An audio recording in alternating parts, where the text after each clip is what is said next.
इस सबक में आप ग्राफिक के पांचवें बसरी अंसर जगह के बारे में सीखेंगे।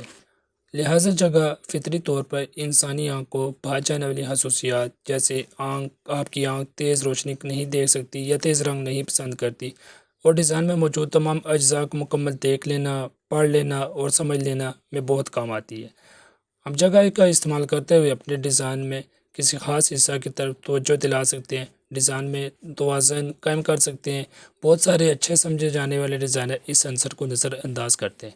डिज़ाइन में दो तरह की स्पेस होती है, मुस्बत और मनफी जगह, यानी पॉजिटिव और नेगेटिव स्पेस।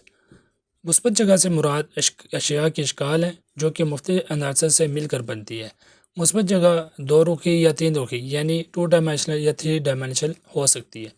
मनफी जगह सफ़ेद जगह या खाली जगह है जो डिज़ाइन का वो हिस्सा है जहाँ कुछ में डिज़ाइन नज़र नहीं आ रहा होता, और ये बसरी अनासर के दरमियान की जगह होती है। ये किसी डिज़ाइन के बैकग्राउंड का रंग भी हो सकता है जिसकी वजह से मनफी जगह मुस्बत खला की तरह अहमियत की हामिल हो सकती है। मनफी जगह अहम है क्योंकि डिज़ाइन में मुख्तलिफ अनासर को फ्रेम करने में मददगार हो सकती है। मनफी जगह शक्लों के दरमियान ताल्लुकात पैदा करती है या मुनक़ता करती है। मनफी जगह बसरी अफरा तफरी से बचाती है और डिज़ाइन साफ नज़र आने का सबब बनती है, जो डिज़ाइन को मुतवाज़न करने और देखने में और डिज़ाइन में तवज्जो देने में काफ़ी मददगार साबित हो सकती है। मुस्बत और मनफी जगह मिलकर डिज़ाइन में अशकाल को मुनज़्ज़म बनाती है। हम डिज़ाइन में कुर्बत, ओवरलैप, धुंधलापन, रोशनी और साया और नुक्ता नज़र यानी पर्सपेक्टिव को बसरी हरकयात बनाने के लिए शक्लों पर लागू करते हैं।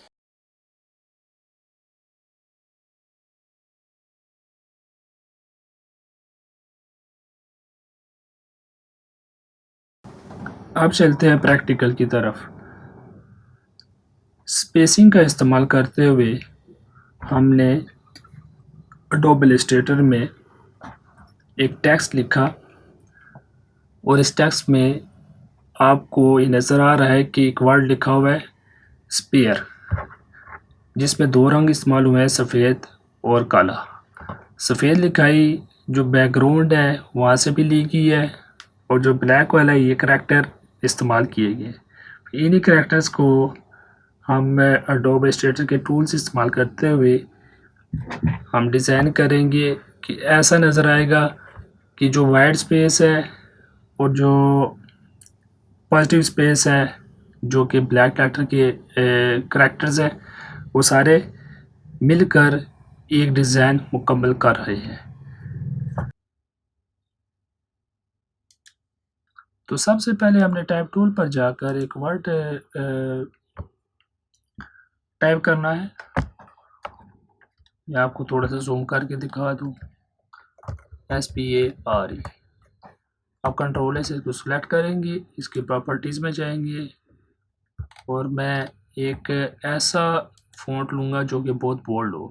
जैसे ये मेरे सामने बोल्ड फ़ॉन्ट आ रहा है, स्पेयर स्विस के नाम से फ़ॉन्ट है, और इसका मैं रिसाइज करता हूँ, 150 कर देता हूँ क्योंकि साइज़ बड़ा हो जाए। थोड़ा और बड़ा कर देता हूँ, 400 कर देता हूँ, तो 400 ठीक साइज़ है।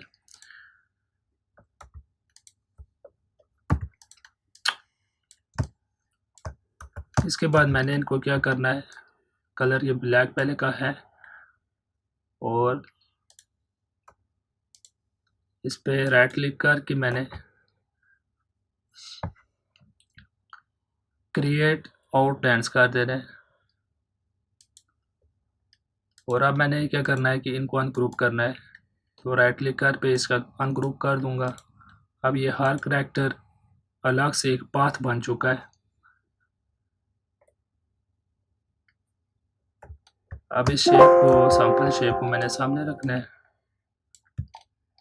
और इसके मुताबिक मैंने डिज़ाइन करना है।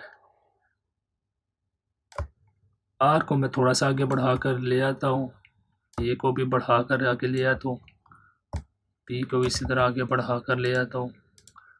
याद रखिए मैं शिफ्ट प्रेस करके आगे बढ़ा रहा हूँ माउस को ड्रैग करते हुए, ताकि एक सीध में आगे बढ़ते जाए।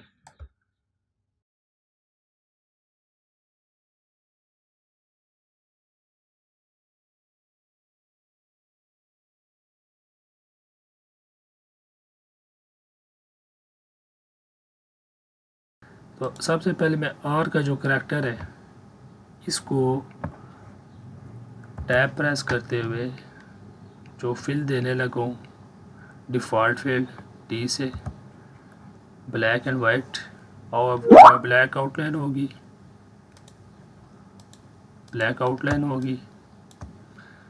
और अब मुझे ये करना है कि जो ई है, ई का डायरेक्ट सिलेक्शन टूल से लेके इसका एक सिरा पॉइंट को मैंने क्लिक करना है और शिफ्ट प्रेस करते हुए दूसरा पॉइंट क्लिक करना है। तो अब इसके एक पॉइंट को मैंने ड्रैग करके आगे लेकर जाना है, हत्ता कि ये आप आर के जो सेंटर है सर्कल इस तक, इसके बैकग्राउंड तक ये पहुंच जाए, क्योंकि मैंने बैकग्राउंड में इस वाइट को इस्तेमाल करना है। यहाँ पे जब मैं शिफ्ट प्रेस करूँगा और आप गौर से देखिए तो पिंक कलर की एक लाइन सी आ रही है, इसका मतलब ये अलाइंड हो चुका है। तो यहाँ पर आके मैंने कर्सर को ले जाकर माउस की जो लेफ़्ट क्लिक इसको छोड़ देना है। ठीक हो गया जी। अब देखना ये है कि जो बैकग्राउंड पे आ रहा है ये कहाँ पर है। इसका ऑर्डर पीछे है।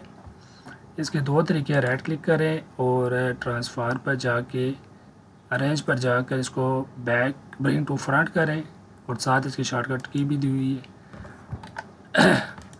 और अब मैंने इसकी आउटलाइन जाके ख़त्म कर देनी है ताकि महसूस ही ना हो कि इसकी और आया टाइप हुआ वर्ड लेटर है या फिर कि ये वाइट स्पेस है। अब ए को मैंने फ्रंट पर लेकर आना है, राइट क्लिक करूँगा, अरेंज ब्रिंग टू फ्रंट ले आऊँगा, थोड़ा सा आगे बढ़ा दूँगा मैं इसे। इसी तरह जो पी है, पी, अब पी का जो है ना हमने लेटर, इसको ख़त्म करना है। मैं इसको कंट्रोल सी से कॉपी करूँगा, रेक्टेंगल ड्रा करनी है जो पी के इस खाली हिस्से को कवर कर रहा हो और ब्लैक कलर देना है मैंने इसको। अब मैंने इसको ऑर्डर करना है, राइट क्लिक करना है, अरेंज करना है, सेंड बैकवर्ड करना है वन टाइम। तो मैं शॉर्टकट की इस्तेमाल करता हूँ 2 3 4 5 6 पर जाकर ये इसकी बैक पे चली गई। ठीक हो गया। अब अगर मैं शिफ्ट प्रेस करते हुए